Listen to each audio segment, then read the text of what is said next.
విశాఖలో జిల్లా కలెక్టర్ ఎన్ హరేందర్ ప్రసాద్కు తెలుగు శక్తి అధ్యక్షుడు బివిరామ్ ఫిర్యాదు. మరిన్ని విషయాలు మీడియాతో మాట్లాడారు. పీఠం పేరుతో అక్కడ భూములు కబ్జా చేశారు. ఏదైతే శారదా పీఠం ప్రధాన ద్వారం ఉందో అది పబ్లిక్ రోడ్, ప్రభుత్వ రోడ్డు. మరి ఈరోజు శారదా పీఠం గోడ కట్టేసి గేట్ పెట్టేసుకొని తన కంట్రోల్లో తీసుకుంది.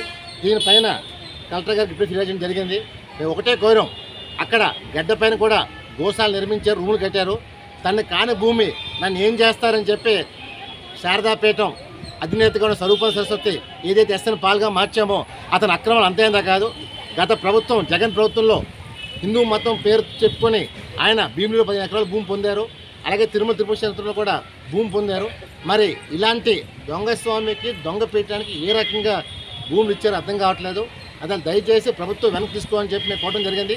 ఏదైతే భీములలో భూమి ఉందో ఆ 15 ఎకరాల భూమి విశాఖ జర్నలిస్ట్కి ఇవ్వాలని చెప్పి మేము కలెక్టర్ ద్వారా ప్రభుత్వం తెలియజేసుకోవడం జరిగింది. డెఫినెట్గా కలెక్టర్ గారు స్పందించి యాక్షన్ తీసుకుంటారని చెప్పారు. ఆయన ఇప్పటికే నా మీద రాశారు.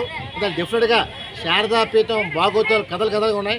డెఫినెట్గా మేము దీన్ని రాష్ట్రపతికి, ప్రధానమంత్రికి, కేంద్ర హోంశాఖ మంత్రికి, రాష్ట్రపతి దృష్టి తీసుకెళ్ళబోతున్నాం. అందువల్ల ఇన్నాళ్ళు శారదాపీఠం ఆట ఆడింది ఒకత్తు. ఇంకా రామ్ ఎంటర్ అయిన తర్వాత డెఫినెట్గా శారదాపీఠాన్ని మూయించేదాకా, హిందూ మతాన్ని కాపాడేదాకా కృషి ప్రమాణం చేస్తాను. జై హింద్.